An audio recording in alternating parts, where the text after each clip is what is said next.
First, I'd like to express my heartfelt thanks and gratitude to Department of History, Private College, and Jongi Chief Association for inviting me to deliberate on important event of our history today. And I feel that I'm proud to point out some significant history of us today. And I have great attachment with this Raven College, and I'm glad that I have the privilege to step in the campus of Raven College today. And our host, Dr. Jing, has ably guided and chaired the session, and I'm thankful to Pu Kumjado Thang Singh, who is my batchmate in MA, who is an evergreen gentleman like the earlier film star Devadan. He is still the same. And from him, we knew what has been our history and what is the Treaty of Kaprang. And I'm thankful to him. And I'm also thankful to Kuku for making some clarification, which indeed is also helpful for my presentation. Okay, today we shall deliberate on Treaty of Kaprang 1875. And for this, it may not be advisable to strictly deliberate and to go straight to Treaty of Kaprang, because we should first set the background. And Professor Shelley has said,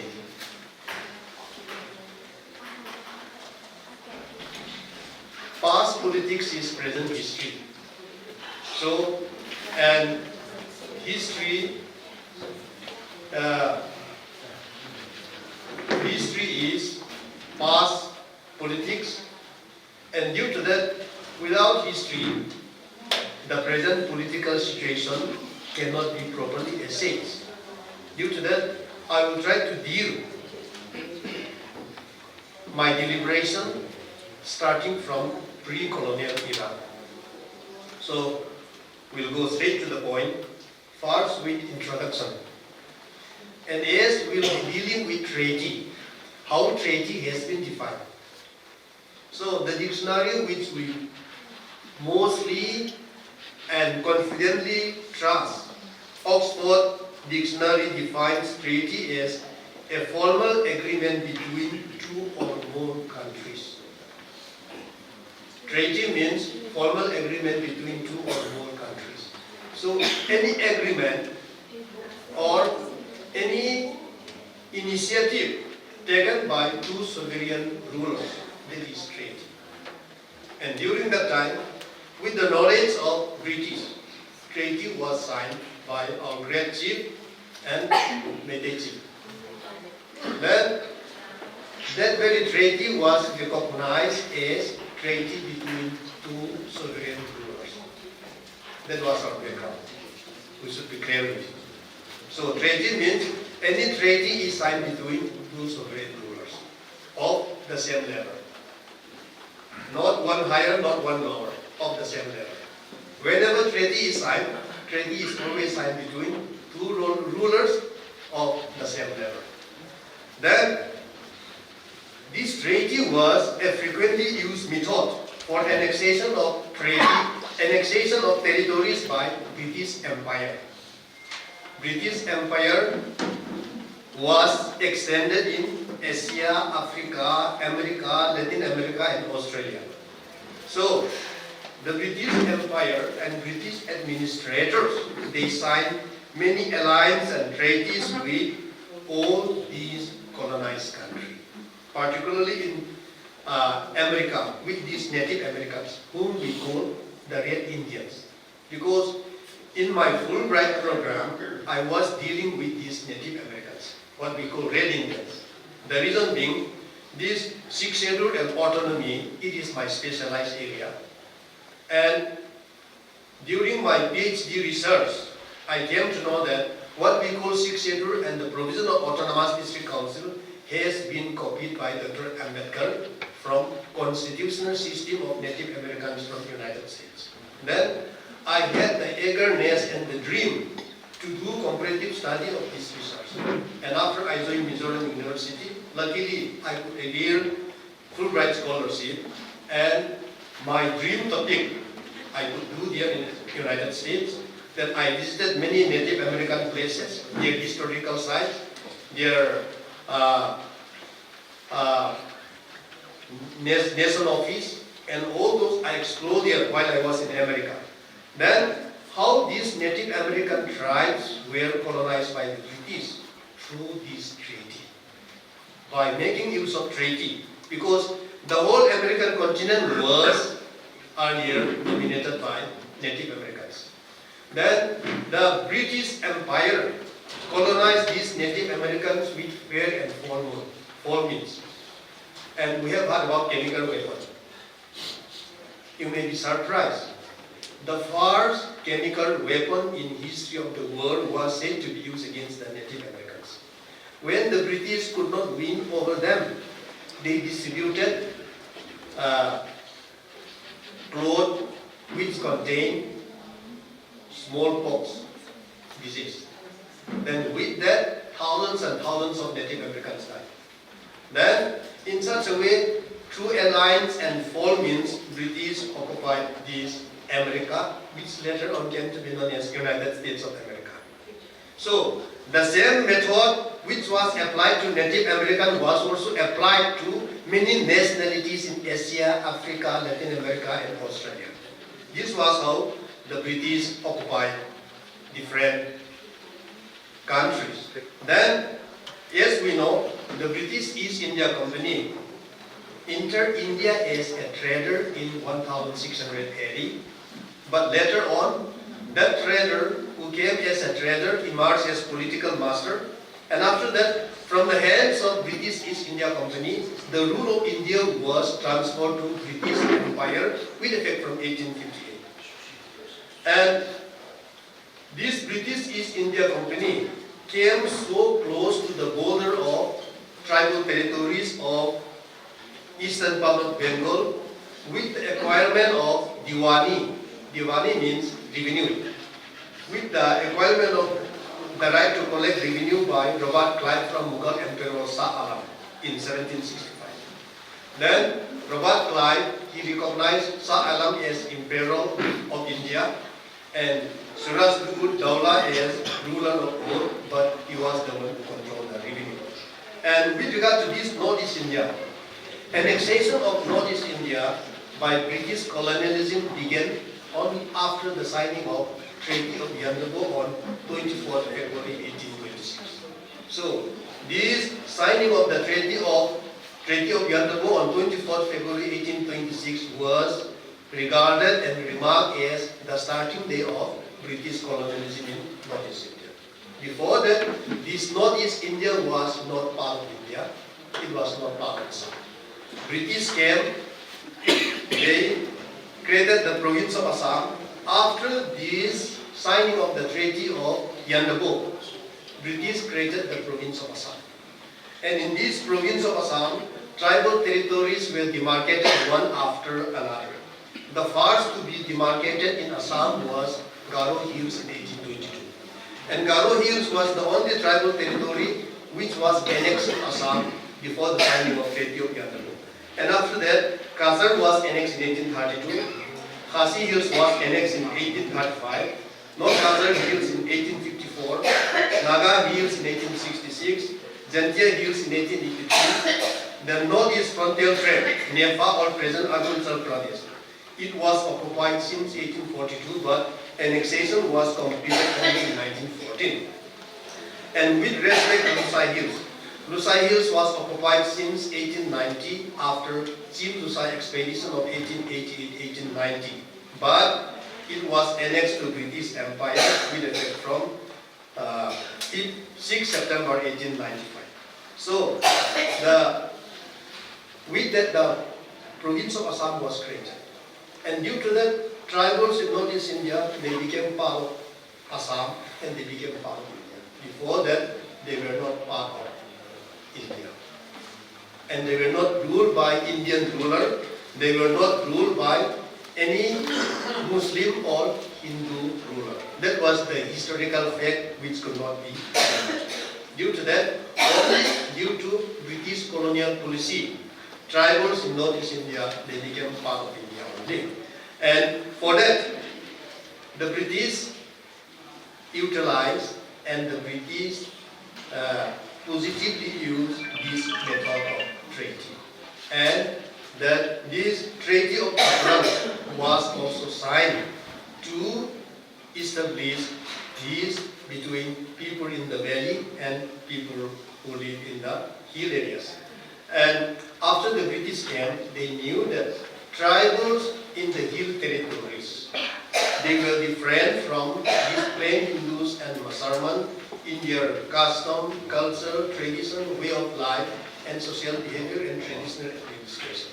Because of that, the same rules and laws which the British applied in the plain was never used in the hills. So that was how the British governed the hill area. Then we'll move on to the next point, Zhou history in pre-colonial era.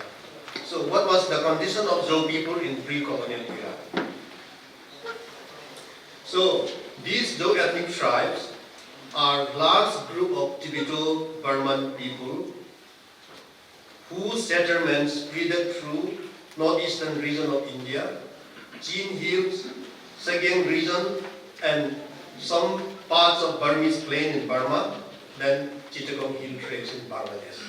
They call themselves Zhou Fateh, Zhou Tate, Zhou Tate, Zhou Unauhai, and Zhou Lamka. This was how these two people call themselves. And the Zhou ethnic tribes always trace to a common origin. In metallurgical care, popularly known as Chinlung. And what is called Chinlung is also known by tribes of different Zhou group like Chinlung, Kul, Kulpui, Kultubizul, Kol, Pu, Lungkwa, and Kulpi. All these are the name of this mythological care in their respective names. And the exact location of this Chinlung is not yet established, but historians believe that it may be in South China. So, then how these Zhou people call themselves? These Zhou people, depending upon their area of inhabitants, they are known as Jin, they are known as Kuki, they are known as Mizo, then they are known as Zhou. And they may be distinguished into two main groups from phonological point of view, from linguistical point of view. The tribe who use more R sound, they are known as R group. And the tribe who use more G sound or non-R group, known as G group. For example, to those of the R group, what we call land in English, the R group, they call it Ram. G group, they call it Gam. Then, snake, R group, they call it Rule. G group, they call it Gur.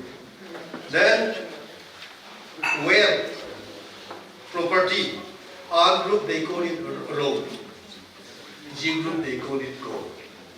Then, what we call rain, G group, R group, they call it Roa. G group, they call it Goa. Then bamboo, R group, they call it Ro. G group, they call it Goa, Go. Then in such a way, one most popular river, which is always connected with the history of these Zhou people or Jinkuki Mizo people, is what we call Manipur River. This Manipur River, R group, they call it Loon, G group, call it Gu. So, in such a way, the linguistic classification, it can be most easily described as R group and G group. Due to that, R group and G group, it is the easiest classification of all these Zhou ethnic groups. Then, what are the tribes which come under this R group. Some of the tribes which come under this R group are Aimol, Anal, Bom, Diate, Chiru, Chothe. In Mizoram, these Chothe, they are known as Chothe.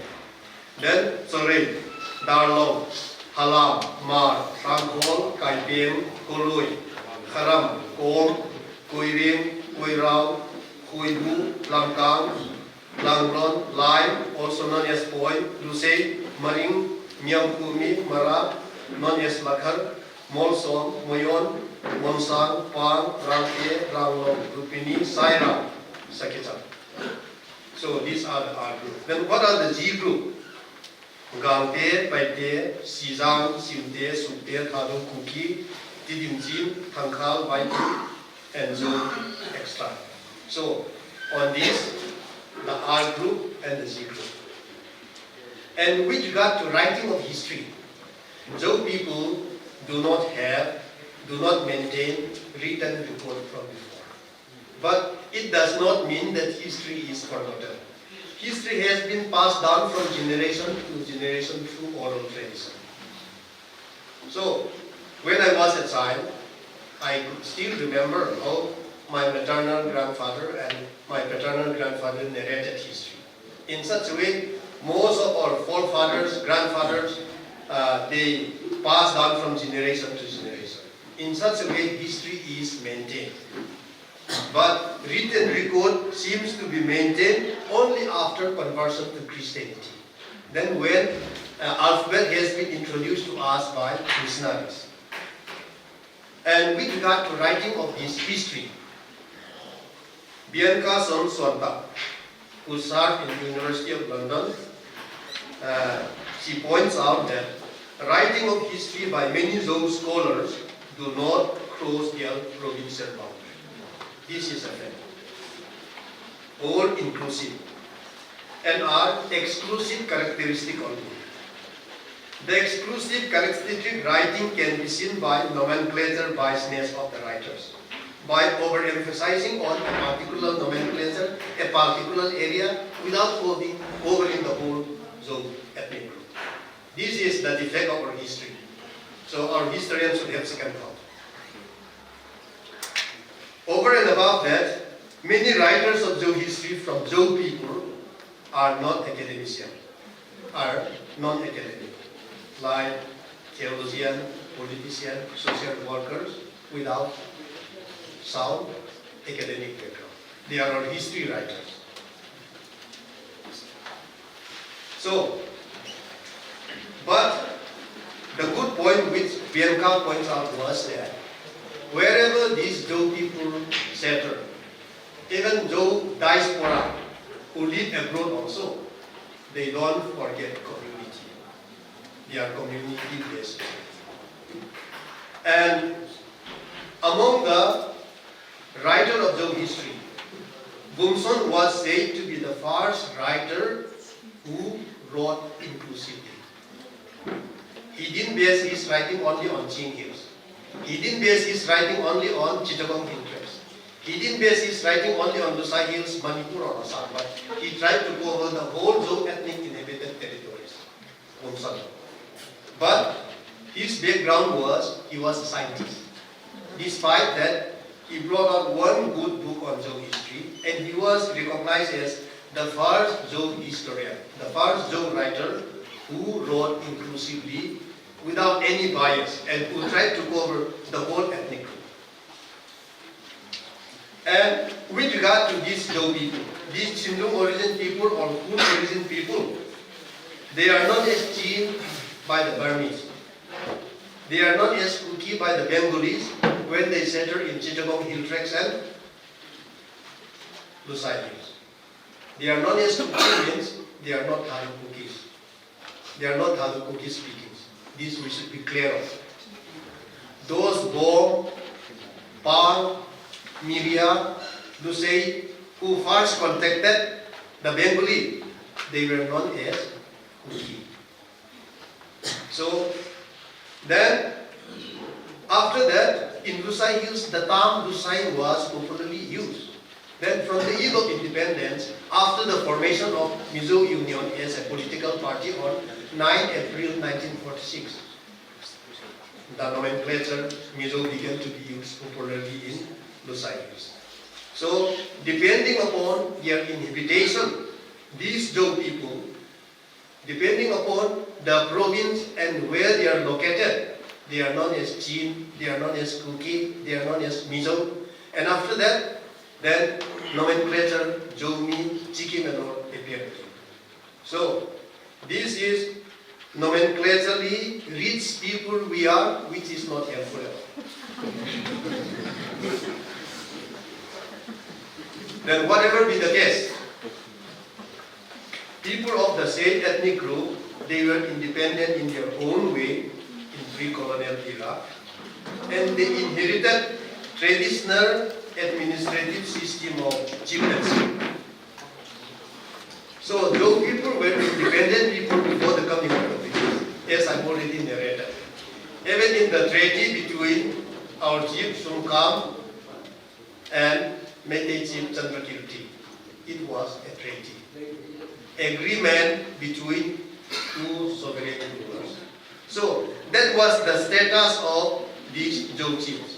Whether they are known as Kuki chiefs, Chin chiefs, Lusai chiefs, or Zhoumi chiefs, they are Zhou chiefs. Then, how chief was known? Chief was known among the Zhou ethnic tribe as Lal, among the Lusai. Then in Jin Hills, among these Lai speakers, they are known as boy, Hoboy.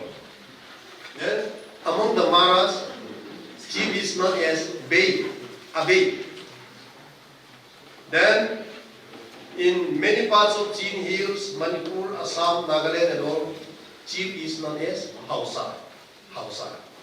So among the R group, chief is usually known as Lal, Boy, Bei. Then among the Z group, it is commonly known as Hausa. That's how we know the chief. And how the chief was described. There was nothing about the chief except the sun, the moon, and the stars. Nisalen ha de asite do so chunga koi mam ko tu ma na kichito bangasu tu se hills lagawon ni se wa ni the thale RCT to learn to what to now, this is how our chiefs were recognized. And with that tendency, the chiefs, everything which they belong to, their inhabited territories belong to them. Due to that, whatever belonged to the chief in his administered area, he collected tax.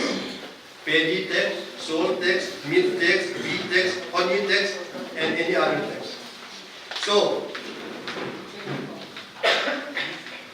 due to that, these Zhou inhabited territories of second region of Burma, Jin State, Lusai Hills, Chittagong Hill Tracts, hill areas of Manipur, Tripura, some part of Assam, some part of Nagaland, they were under direct rule of the chief. Then chief was the final authority. And these chief, what we call now the three organs of government, legislative, executive, and judicial, these were combined upon the chief. Chief was the lawmaker, he was the law enforcer, he was the chief justice, and he was commander-in-chief of army. That was how our chiefs were very powerful. And one thing that we have to admit, we cannot deny the fact, we cannot deny the historical fact. Most of our powerful chiefdoms were located in Jin Hills, whether we agree or we deny. This is a historical fact which could not be denied. All the powerful Zhou chiefdoms were in Jin Hills. I was a member of MZU History Association. Then in 2013, one person presented paper in MZU History Association conference. Then in that he mentioned Silo, the most powerful MZU chief. So I grilled him on that very point. Silo, most powerful MZU chief, may be correct or wrong, depending upon the way how you define Mizo and whether you restrict yourself to Mizoram boundary or not. Because if you include all the Zo ethnic tribes who originate from Khur and Chindung in Mizo, and if you cross Mizoram boundary, Silo is not a part of Mizo. Why? Because Kailuma Silo, the powerful chief, Silo chief in Aizol area, and all Silo chiefs in Lusai Hills, they pay tax and tribute to Chief of Phalam till 1895. Then, political officer of North Lusai Hills, A. Portius, he issued strict order and gave to Chief of Phalam and all the Silo chiefs that I am now the ruler of Lusai Hills. So, no tax and payment should be made to Phalam. It should be paid to me. So you should not pay any more tribute to Phalam. You should pay to me. Then he also issued strict instruction to Phalam not to collect further tax from the Silos. Only after that, payment of tax and tribute by Silo chief to Phalam stopped. Then how Silo can be the most powerful Mizo chief? Then during tea break, he came to me. Kalam pangreng dan kakalo hilawa min ngai dam.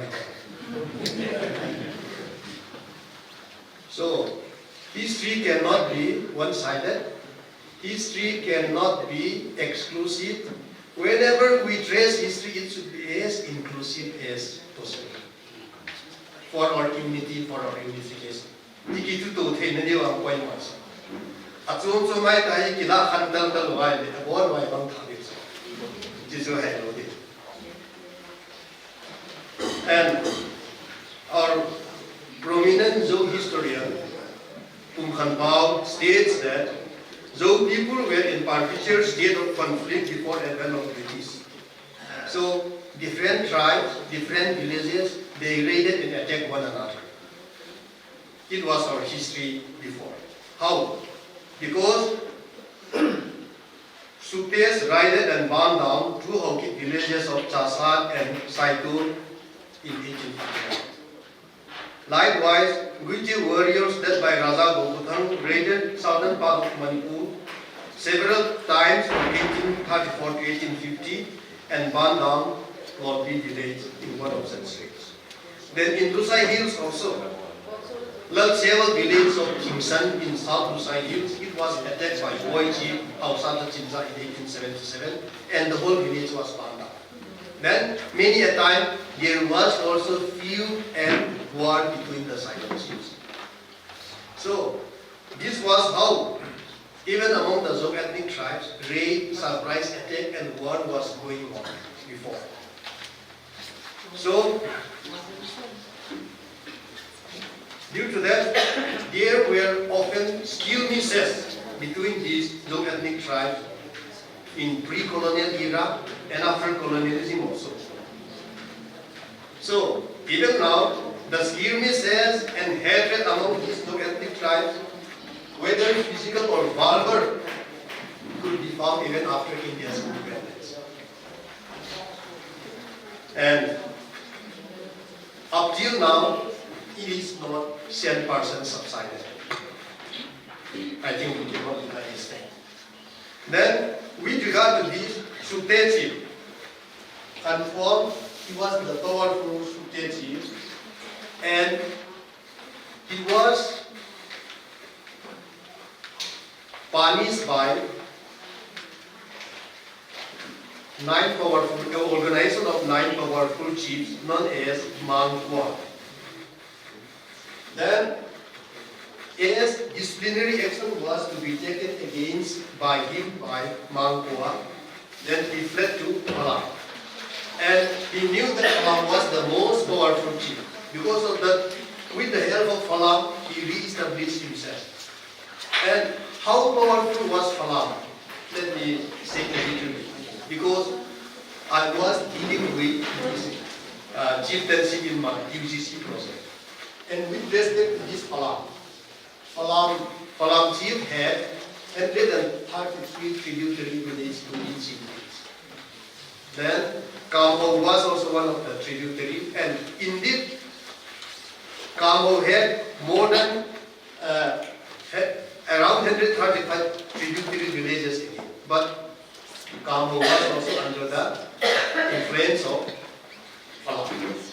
And when the British entered Chin Hills, the British knew that if the chief of Phalam was not won, Chin Hills might not be annexed by the British. So the British applied appeasement policy towards the chief of Phalam. Then, wherever the Phalam chief traveled around for collection of tax and tribute from his tributary villages, for his resting place, rest house, and even stable for his horse were constructed by the British.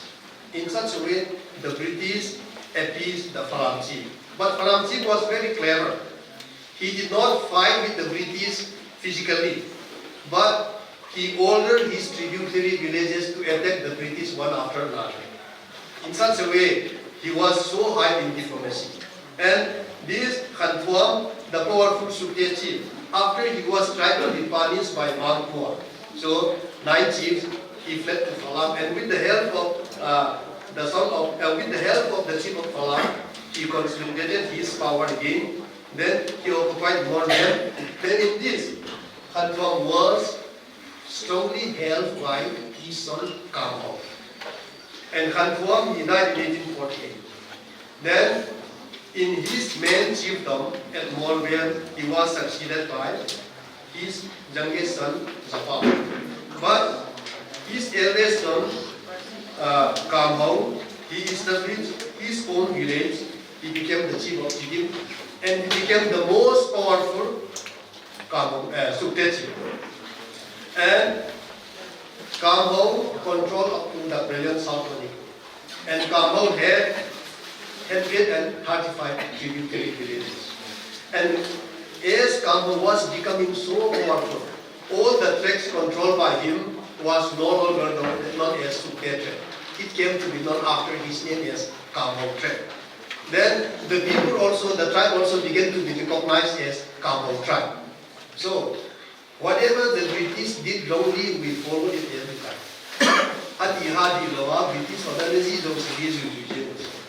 Then Kamho began to be known as name of the community. Then, like how the chief of Howlong in Nusa Hills was also, his area came to be known as Howlong and Howlong tribe. So those people, those tribes under the chief Kamho came to be known as Kamho tribe. And due to that, most of the Zo ethnic tribes in the present South Manipur and Chin Hills, they were recognized as Kamho. Even Guite chiefs like Raja Gopakang and his son Raja Sungkam also, they were mistakenly identified as Kamho chief. So in most of the historical writings, they were identified as Kamho chief. So the name Kamho came to be recorded by colonial writers because Chief Kamho was so powerful. And due to that, his tract and his follower came to be known as Kamho people. Then, and here one thing I'd like to touch is that from that time onwards, Meitei King, they played geopolitical diplomacy. Because the territory of Meitei King was always attacked by Kamho and Sukte. Kamho and Sukte means they are all Sukte, but Kamho followers were known as Kamho tribe. And due to that, even Raja Gopakang and all Guite chiefs were sometimes identified as Kamho. So, then what did this Meitei King he did? So, to guard himself against this Kamho and Sukte, Meitei King sometimes utilized some Zo ethnic tribes like Thalo Kuki to guard himself against this Sukte and Kamho. So that was the situation. And now, Zo history in colonial era. Okay, I'll try to go a bit faster. So, Zo society Jangkhongam MZU group always embraced divine institution of chiefship. And as I mentioned already, chief was the overall. He had the power of even death sentence. So, but after the coming of the British, these independent chiefs, they were transformed into dependent chiefs. Then, British cleverly did not abolish this chieftainship. Instead, they utilized these chieftainships to consolidate their powers. So, in the eyes of the people, the chiefs were as powerful as before, but innerly, the British utilized the chief as their tax collectors. But they utilized the status of the chief to consolidate the British Empire. That was how this chiefship was utilized by the British. And after independence, chieftainship was abolished in Lusai Hills. But it is still retained in some ethnic tribes inhabited territories of Manipur, Assam and Nagaland. As we know, chieftainship was abolished in Lusai Hills by Lusai Hills Acquisition of Chiefs' Rights Act 1954. Then, after chieftainship was abolished, because chiefs had real chiefs or traditional chiefs, they had high love and respect for their land and their people. During my UGC project, I interviewed one of the son of former chief who retired as secretary in the government of Mizoram. Then what did he say? He told me, when I was a small child, my father went out for collection of tax and tribute to tributary villages. Then he usually came back late at night, and my mother scolded him. He told me, my mother scolded him and told him, why don't you return during daylight? Because there were many wild animals, elephants, tigers and lions. They were so dangerous. Why don't you come back during daytime? Then, how his father replied his mother? His father, he said, I am the chief of this area. All flora, fauna, animals, all those things which are within my territorial jurisdiction, they are my subjects. So, don't be afraid. These elephants, tigers, lions, they will never harm their chief. They will salute me. It's an geatu also him. But after chiefship was abolished and when village council was established in Lusai Hills, that ownership spirit of the chief was not with this village council. Self-centeredness started. Due to that, even in Lusai Hills, debate is still going on. Will it be better if chieftainship was not abolished in 1954? So,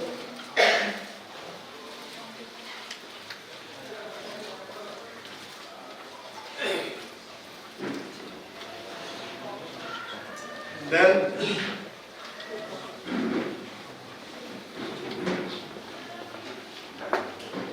so many chiefs, they love their land.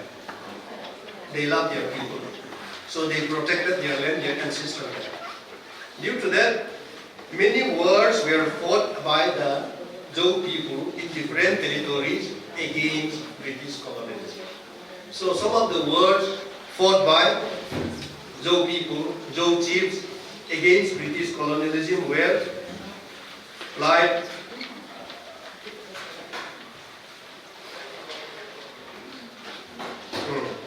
Lusai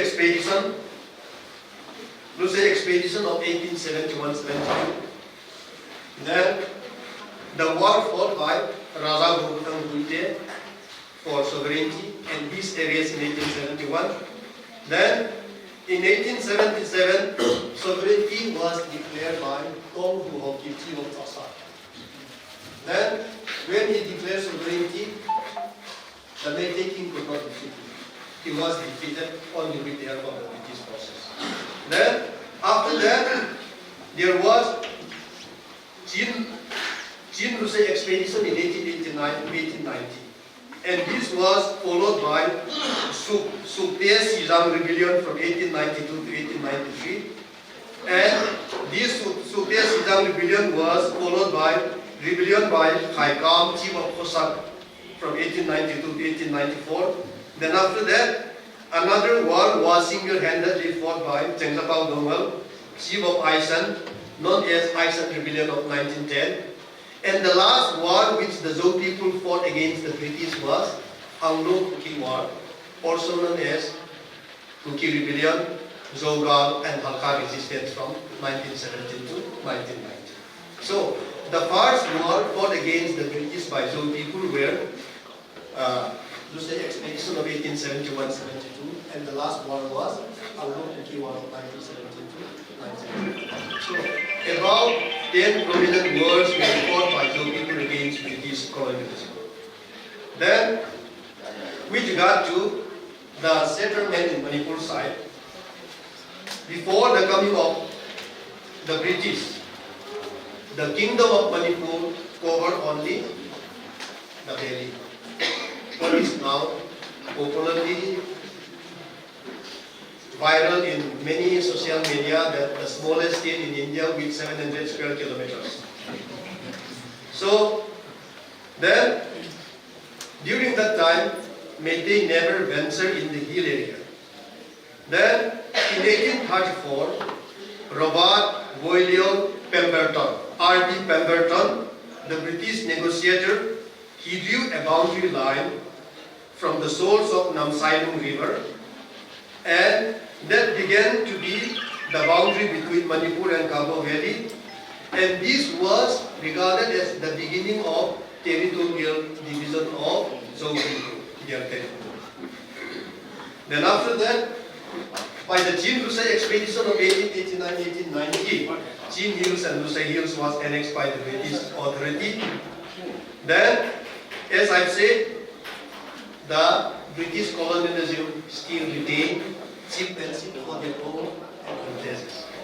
And one important historical fact, the fate of Zhou people was discussed by British administrators from Burma, Assam and Bengal at Kolkata on 29 January 1892, known as Chin-Rusay Conference.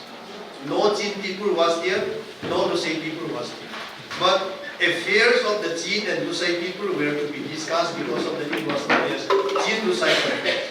And deliberation took place on 29 January 1892. Then, in that Chin-Rusay Conference, decision was taken that as Chin Hills and Rusay Hills were blood related, sharing the same culture, linguistically related, they should be amalgamated into one province.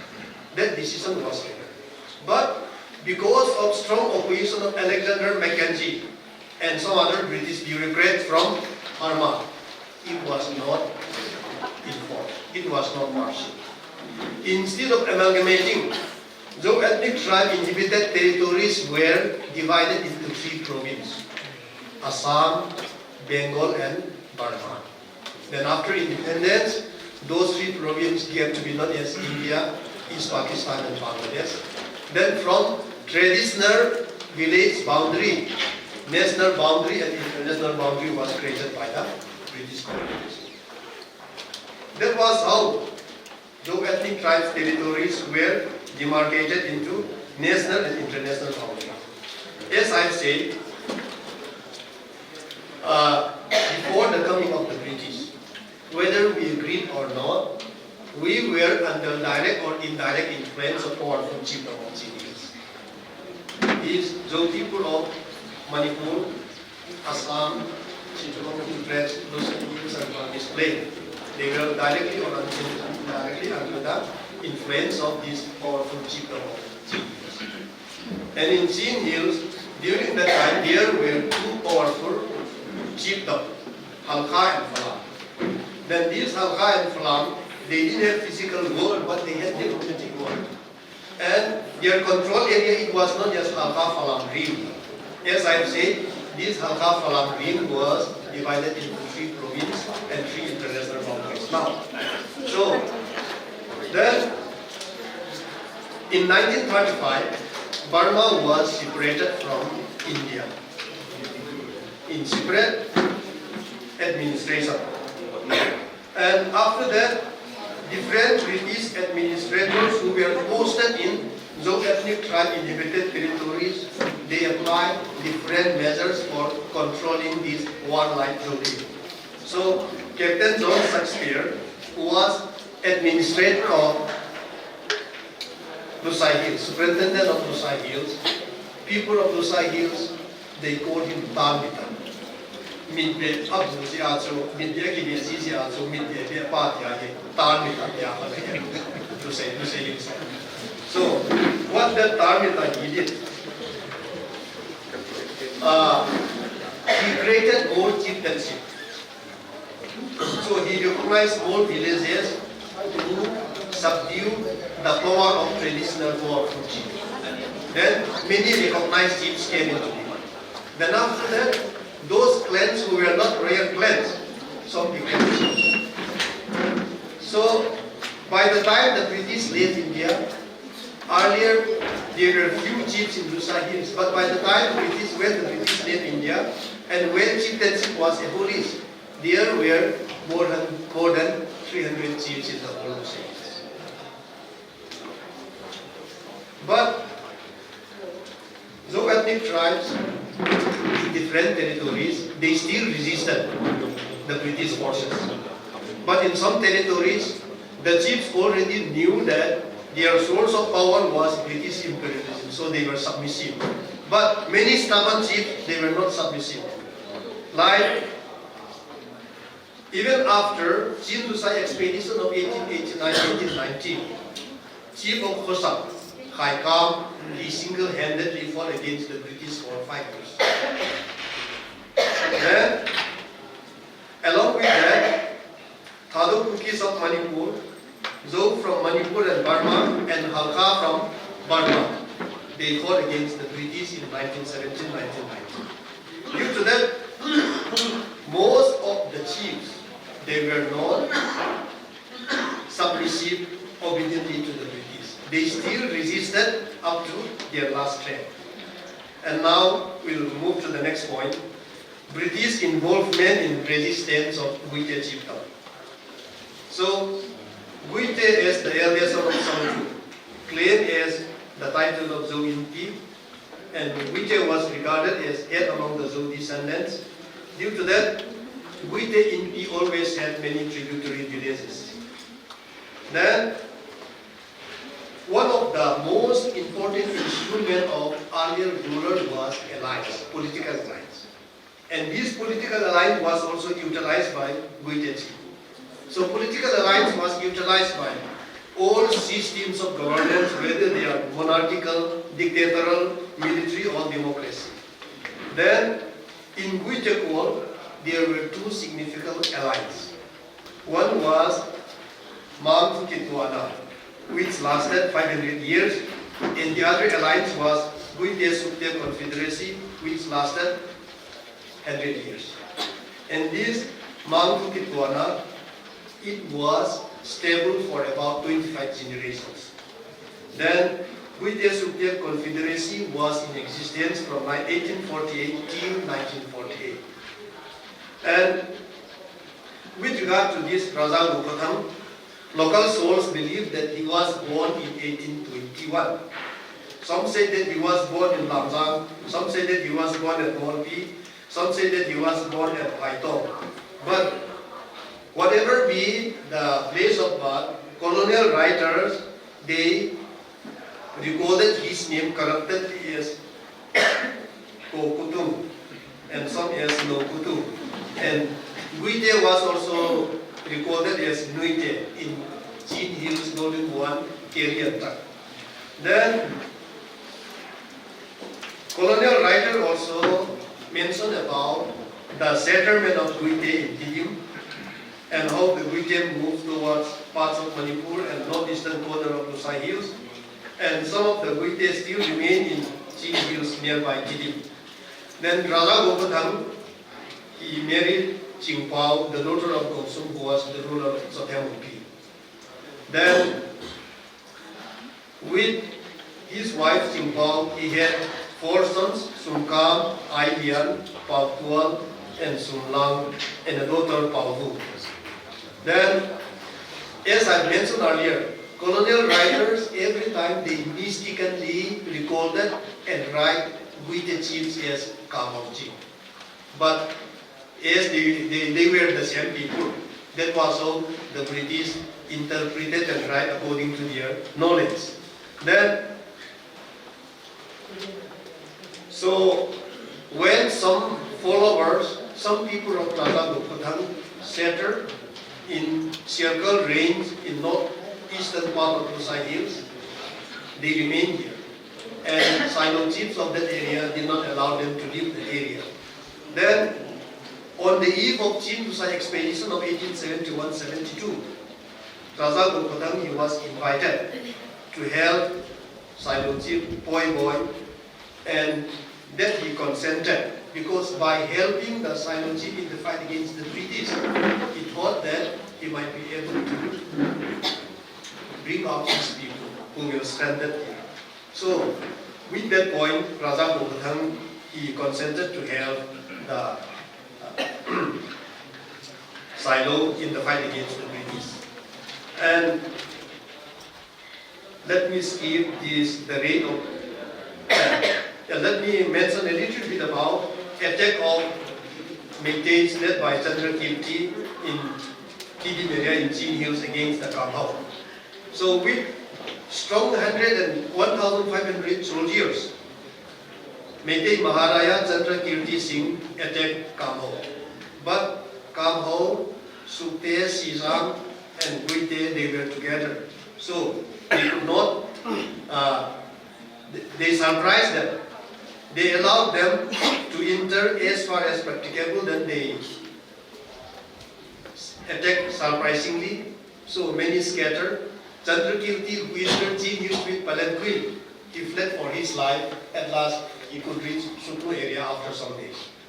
Then with regard to this, what did political agent of Manipur, Colonel McCulloch, comment? He said that seal cowardice was the cause of failure of Manipuri expedition against the Guites.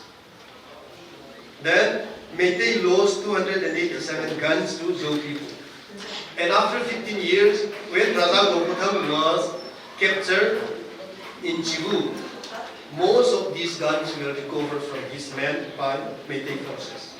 Then William Shaw also recorded, mentioned in his writing, why the Meiteis were defeated in that expedition. William Shaw believed that the reason behind the defeat of Meitei was due to Kuki auxiliary force who were reluctant to fight against Kamhau Sukte, whom they considered as their kindred tribe when they arrived at the battlefield. Because some Thadu Kukis were employed as auxiliary force by Chandrakirti. Then they followed him. Then after reaching Tidim area, when they knew that they were their own kindred tribes, they didn't want to fight. And when they didn't want to fight, William Shaw said the Meitei fled. And he said, as this Thadukuki force did not fight. That was the main reason why the Meiteis were defeated. This was recorded by William Shaw. Then, after Raja Gopathang helped the Sino chief in the fight against the British in the Lusai expedition of 1871-72. So he led his people, 962 people, children, women, and men, towards his chieftain Walpi. But unluckily, on March 7, 1871, so on that day, he was captured at Chibu. Then they, Triakigius and many foul means were applied against him. So they told him that they would have a talk, but they were disarmed. Then after that, he was arrested with some of his men, even his son. Then was taken to Infar, and there he was in prison, and we know he died there in the jail. And with regard to the arrest of these Raja, so the British forces force commander, Brigadier General Borchier, who was commander of this northern colony, he said that Nuthar was instructed to camp at Moirang with 500 troops to give vigil upon Sukte and Kamho, who can cross from the other side of the border. But he did not follow the order. He was ordered to camp at Moirang with 500 force, but he took about 200 forces and came at Chibu. Then treacherously he arrested Raja Gopatang. Then he died in prison. This was inhuman act. Even British commander criticized him for these areas. Then there were many theories about the death of Raja Gopatang. Some recorded that he died due to cholera. Some said that he died due to smallpox in the jail. And we know. Then after that, one important emissary known as Kaikwal, he was sent 3-4 times to Jangkhongam. And Kaikwal, he could speak Meitei. And why he could speak Meitei? Because earlier he was arrested, he was imprisoned in Infar. From there, he picked up Meitei language. And yes, he knew how to speak in Meitei. He was sent 3-4 times. And when Raja Sulkam was arrested, and when the Treaty of Sanjanthong was also signed, that was through the initiative of this Kaikwal. He should not be forgotten. And as a result of that, Treaty of Sanjanthong was signed, and through the initiative of Colonel Thompson. And after that, Sulkam and some of his men returned to Morki with the head and skull of Raja Gopatang. But this Treaty of Sanjanthong, it was not a lasting peace. It was only temporary peace. Then we'll now come to the final point, Treaty of Kaprang. So, we the people could not forget the humiliation inflicted upon their beloved chief by Meitei King. So, they were determined to take revenge against the humiliation of their chief. And then, what did Chandrakirti say? Chandrakirti, even way before the release of Sumkam, he said that he tried to release Gopatang. But when initiative was taken, he passed away due to cholera. And even when he was in jail, he was treated as Raja. Full respect was given to him. And he died due to cholera. This was mentioned even by some British writers, not only the natives. Even some British writers mentioned that he died due to cholera. Then, so after they were released, then Sumkam, he could not forget. He himself was in prison along with his father. His father died. Then when he returned to his kingdom, he mobilized his forces, then attacked Meitei settlement, where many people were killed. 17 men were killed, and 78 people were taken as captives to Morki. And after that, Chandrakirti, he planned to lead expedition, military expedition in Morki. And when the plan of Chandrakirti was reported by Chief Commissioner of Assam to Governor General of India, Governor General of India did not recommend it, did not allow it.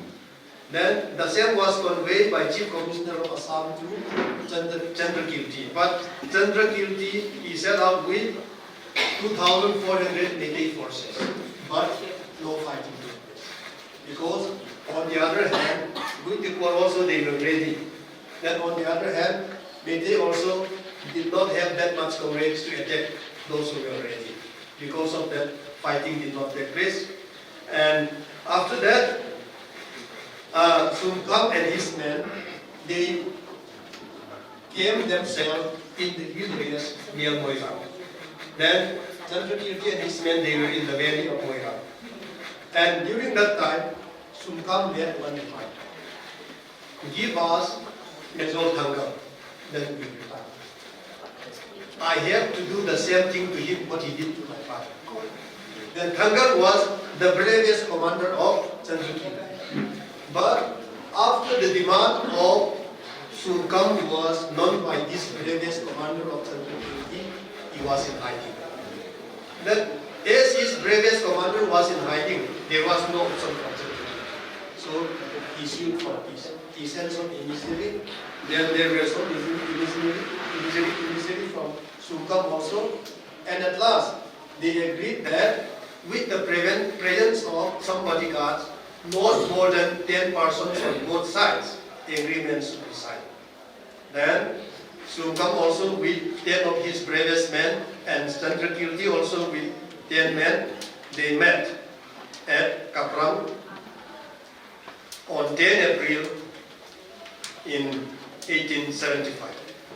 And there they signed agreement. That agreement came to be known as Treaty of Kaprang. Then in this Treaty of Kaprang, two significant offers were made by Jangkhongam to Jangkhongam. One was Jangkhongam territory will extend up to Moirang, and he will rule the hill area, and Jangkhongam will rule the valley. And in both the jurisdiction, both of them, they will collect revenue. So, as I defined treaty in the beginning, treaty is signed between two rulers of the same level. Then, besides this, he made another offer. Jangkhongam offered his daughter in marriage to Jangkhongam, but this was not implemented because Guite patriots, they didn't allow Meitei to be their bride in Guite chiefdom. Because many Guite patriots who were so fundamental, they were afraid that Guite pure rare blood will be spoiled by this Meitei blood. So they didn't allow Jangkhongam to marry Jangkhongam's daughter, and this was not successful. And after the signing of this treaty, yes, I've said the first treaty was successful, but the second was not successful. And with the signing of this treaty, permanent peace prevailed between Guites in particular and the Meiteis, and Kukichin tribes or Zoethnic tribes in general and the Meiteis. But this treaty did not bind Sukte and Kamo from Chin Hills. So even after the signing of this treaty of Kaprang, Sukte and Kamo from Chin Hills, they still attacked Meitei settlement. But they were not bound by this treaty. But from the Guite and those ethnic tribes from Manipur, there was no more attack upon the Meiteis after the signing of this treaty. Okay, I'll come to the concluding remark now. The Zhou people are known with many imposed names, which began to be recorded as official names such as Chin in Burma, Kuki in Bangladesh, and some states of Northeast India, and Mizo in Mizoram. However, the inclusive name, which can accommodate all tribes of the Chinlung or Kur origin people, is Zhou without prefix and suffix mi. The traditional village boundaries of Zhou people have been demarcated as national and traditional boundary by British colonialism. Despite the strong military power of British Empire, Zhou people gave stiff resistance to British Empire in their inhabited territories. Guite chiefdom is one of the most powerful chiefdom of the Zhou ethnic tribes, which influence spread in Chin Hills, Lusai Hills, and Manipur. Raja Goputang was treacherously captured by Meitei forces with the backing of British agent Nuthar, who was also vehemently criticized for crossing his limited efficiency in the areas of imprisonment of Raja Goputang. There were many issues with regard to the death of Raja Goputang in first year during his imprisonment. Peace initiative was undertaken both from the Meitei side and Zhou side for amicable settlement of dispute and differences. Kaikol was important emissary for peace to negotiate with the Meiteis for release of Raja Goputang and his men from prison. However, Raja Goputang died while negotiation was in the process. After Meitei consented to the demand of emissary leader Kaikol, peace was concluded between Meiteis and Goputang sons Jangkhongam in March 1873. Therefore, all Goputang men, including his son Jangkhongam, were released and returned to Molpi with Goputang's head and skull. Yet, peace did not prevail for a long time. The reason being, Raja Jangkhongam attacked the Meiteis and many settlements in Manipur south so as to avenge the death of his father and to take some heads for conducting funeral for his father. After that, Raja Jangkhongam Kuite and Raja Chandrakirti Singh signed a treaty at Kaprang on 10 April 1875, which came to be popularly known as Treaty of Kaprang in history. The said treaty put an end to conflict and skirmishes between Meiteis and the Kuites in particular, and the Meiteis and Zhou ethnic tribes in general. But Sukte and Kamok still raided Manipur territories because they were not bound by the Treaty of Kaprang. The Treaty of Kaprang recognized the land rights of Kuite chiefs and other Zhou, Ukichin ethnic tribes of Manipur hills, and the boundary line of demarcation for Meitei and Zhou people was Moira. In fact, Meitei never occupied and ventured in the Zhou territory in the hills, but they were demarcated inside Manipur due to lack of knowledge of the ground reality by colonial administrator and geopolitical diplomatic tactic of the Meiteis. As Meitei king could no longer withstand the raids and menace of the Zhou tribes, negotiation was done and lasting peace could be established by the Treaty of Kaprang 1875. Therefore, this treaty should not be sidelined as it is a significant historical document for Manipur, where land ownership rights of the Meiteis in valley and Zhou people in hills have been amicably signed. As a matter of fact, correct historical records should always be referred so as to solve any political and social problems of the current situation. Ukichin or Zhou ethnic tribe should also realize that historical wrongs should be corrected, an inclusive approach and inclusive mentality should be inculcated among themselves so as to solve their problem and to settle problems with other communities. Let the Treaty of Kaprang be an eye-opener for all of ethnic tribes to be inclusive, accommodative, and persuasive than nomenclature bias with parochial and chauvinist attitudes. Let the Treaty of Kaprang be a constructive guide to move in the right track in political movement of the Zhou people. Thank you so much.